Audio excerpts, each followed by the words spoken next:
morning students. Your chapter the fundamental unit of life will continued. Previous class में हमने पढ़ा था about nucleus. तो what is nucleus and structure of nucleus हम पिछले class में देख चुके थे और इस क्लास में हमें पढ़ना है function of nucleus. Let we know about function of nucleus. Okay. तो फर्स्ट फंक्शन मैंने यहाँ नोट किया है, ये मेन फंक्शन है। इसके अलावा भी और भी फंक्शन होते हैं जो आपको अपने बुक से पढ़ने हैं। फर्स्ट फंक्शन है nucleus contains all the genetic information. Chromosome जो होते हैं वो न्यूक्लियस के भीतर होते हैं, इसीलिए न्यूक्लियस सारे जेनेटिक इन्फॉर्मेशन को कंट्रोल करता है और अपने अंदर रखता है। नेक्स्ट जो हमारा फंक्शन है वो nucleus function as a control centre of cell. Nucleus जो है वो हमारे सेल का कंट्रोल सेंटर होता है।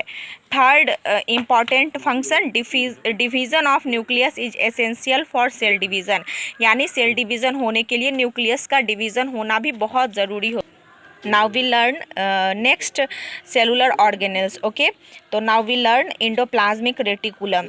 Endoplasmic reticulum is the most important cellular organelles. Okay, so now we learn about endoplasmic reticulum. So ER is a complex network of membrane bound channels, sheets, tubules and vessels. Clear?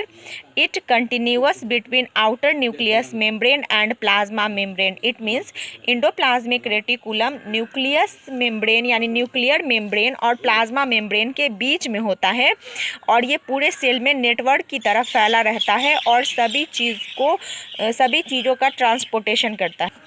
Clear? Endoplasmic reticulum हमारे cell में transportation में help करता है। अगर ये ना हो तो सेल में ट्रांसपोर्टेशन नहीं होगा। नेक्स्ट मैंने यहाँ एक एरो का मतलब एक इम्पॉर्टेंट फैक्ट्स दिया इसके बारे में।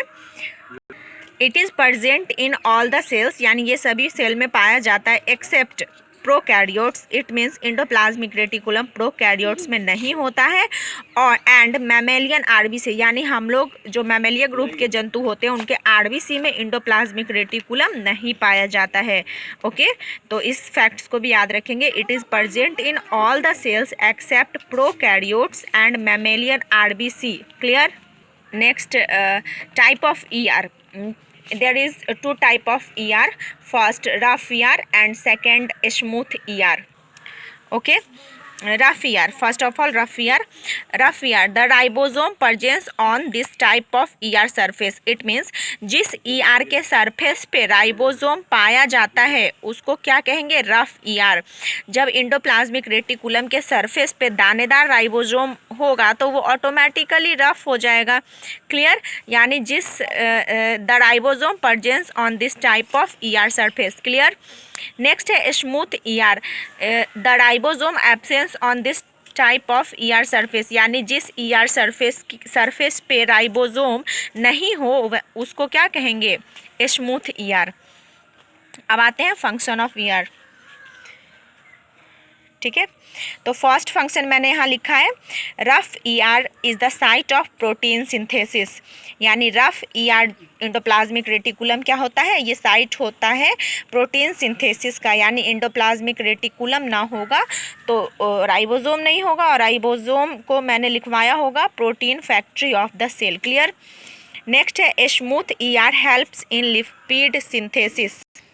It means smooth endoplasmic reticulum help करता है लिपिड के सिंथेसिस में।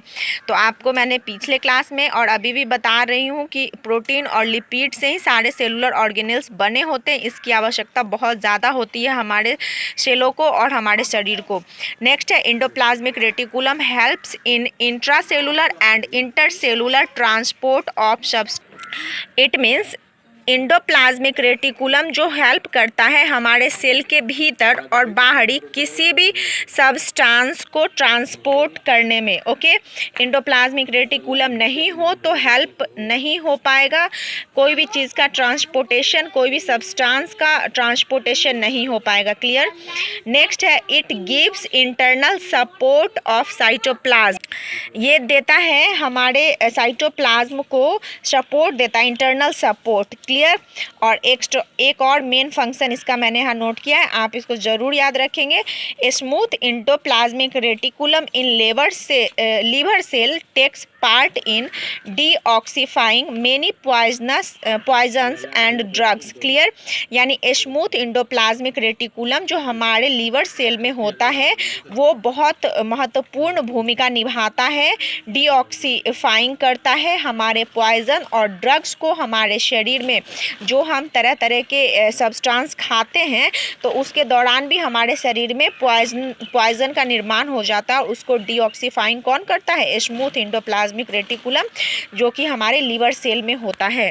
नेक्स्ट क्लास में हम देखेंगे स्ट्रक्चर ऑफ एंडोप्लाज्मिक रेटिकुलम। अब होमवर्क की बारी। होमवर्क में सबसे पहले मैंने लिखा है what is function of nucleus. अभी मैंने इसको पढ़ाया भी है, आप इसको रीड भी करेंगे, लर्न भी करेंगे और राइट भी करेंगे। उसके बाद नेक्स्ट है डिस्क्राइब द एंडोप्लाज्मिक रेटिकुलम। अगला क्वेश्चन है right and learn the function of endoplasmic reticulum. आपको बता दूं कि आप वीडियो को पॉज करके सारे डिफिनेशन को लिखेंगे अपने कॉपी में और इन सभी क्वेश्चन को राइट एंड लर्न करेंगे। Bye bye, take care of yourself and